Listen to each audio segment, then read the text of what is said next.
Assalamualaikum dan salam sejahtera. Nama saya Nurin binti Asri dari kelas DLS 1A. Nombor matrik saya 10 DLS 21F1010. Pada hari ini saya akan menerangkan tentang latar belakang Siddhartha Gautama Buddha. Siddhartha Gautama Buddha adalah seorang putera dari India dan juga merupakan pengasas agama Buddha.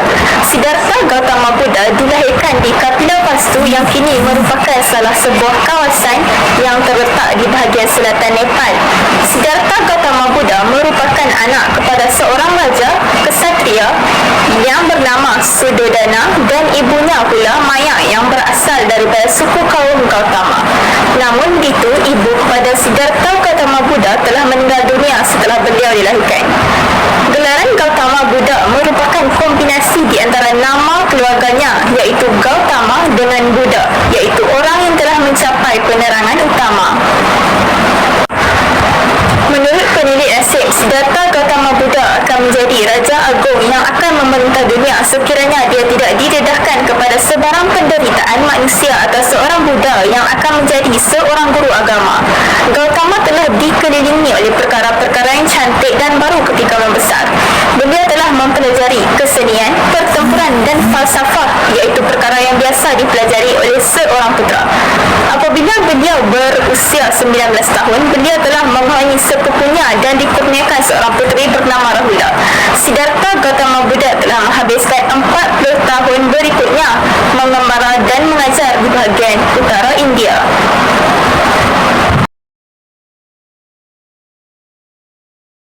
Assalamualaikum. Nama saya Muhammad Razak Imam Rosman dan nombor matrik saya adalah 10 di LS 21F1077. Di sini saya ingin membentangkan tentang sumbangan Siddhartha Gautama Buddha dalam aspek etika. Yang pertama, sumbangannya adalah terdapat 4 kebenaran mulia, iaitu yang pertama penderitaan itu universal. Yang kedua ada punca bagi semua penderitaan.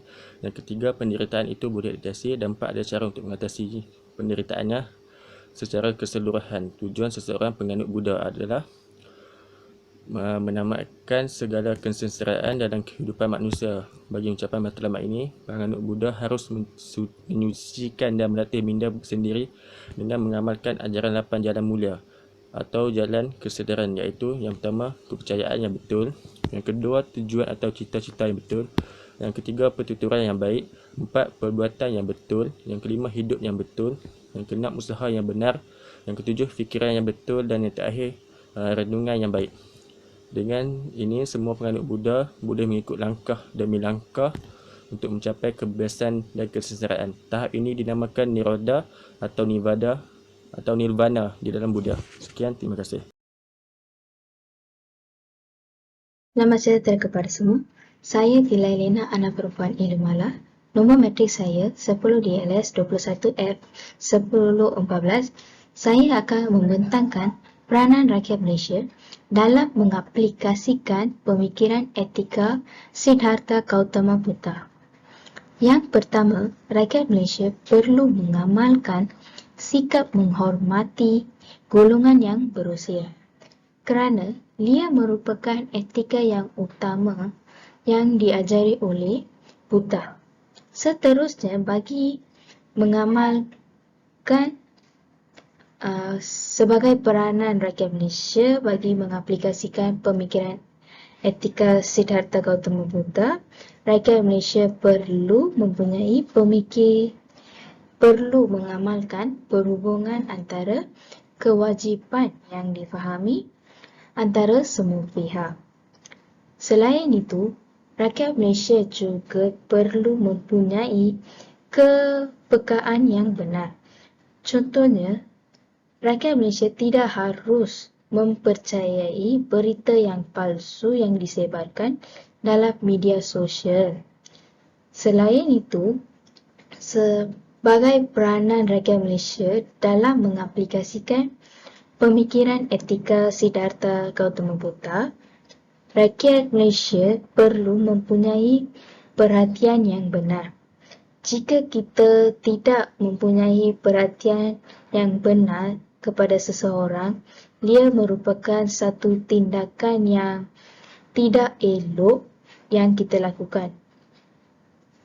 Itu sahaja daripada saya. Terima kasih. Assalamualaikum. Nama saya Arina binti Ahmad, 10 DLS 21F1088 dan saya akan menyatakan cabaran yang dihadapi oleh rakyat Malaysia dalam membentuk masyarakat kepelbagaian. Cabaran dari segi sosial ialah berlakunya pemisahan di antara kaum dari segi fizikal dan dari segi pendidikan. Pemisahan dari segi fizikal berlaku sewaktu zaman penjajahan British. Mereka memisahkan kaum Melayu, India dan Cina dan memaksa kaum India untuk bekerja di ladang dan estet. Kaum Melayu perlu menjadi petani dan menjadi nelayan dan kaum Cina perlu melumbung dan berniaga. Dari segi pendidikan, British telah mewujudkan sekolah vernacular Melayu, vernacular Cina dan vernacular Tamil. Ini menyebabkan pemisahan antara kaum. Kontrak sosial juga menjadi sesuatu yang merenggangkan sesama kaum. Kontrak sosial ialah persetujuan yang dicapai sebelum merdeka. Ini dilakukan di kalangan para pemimpin dari UMNO, MIC dan MCA. Antara isi kandungan kontrak ini ialah pertama, orang Melayu akan menerima dan mengiktiraf orang Cina dan India sebagai warga negara di mana seperti yang disadangkan oleh prinsip jus soli. Dan orang Cina dan India harus mengiktiraf agama Islam sebagai agama persekutuan serta perlu mengiktiraf Raja-Raja Melayu punya kedaulatan. Orang Cina dan India mesti juga mengiktiraf dan menerima hak keistimewaan pertuanan orang Melayu. Cabaran dari segi politik timbul apabila sesetengah kaum tidak mahu menerima pemimpin dari kaum lain. Mereka hanya akan memburuk sangka dan sentiasa mencari salah agar dapat dijadikan bahan untuk menampakkan kekurangan pemimpin itu.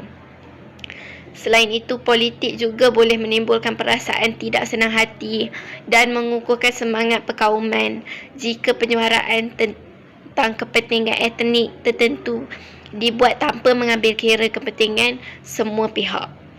Jika isu perkauman seperti bahasa, kebudayaan, pendidikan, agama dan ekonomi diperalatkan oleh sesuatu pihak untuk mendapat sokongan rakyat, tindakan ini tidak akan menyumbang ke arah masyarakat yang bersatu padu. Cabaran yang terakhir ialah dari segi ekonomi dan yang paling nyata ialah perbezaan dari segi pekerjaan. Ini ialah di mana perbezaan diwujudkan oleh pihak British.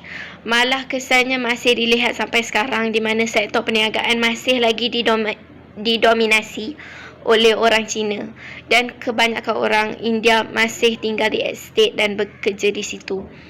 Dan perbezaan pekerjaan ini telah membataskan interaksi sosial antara mereka kerana masa banyak diluangkan di tempat pekerjaan.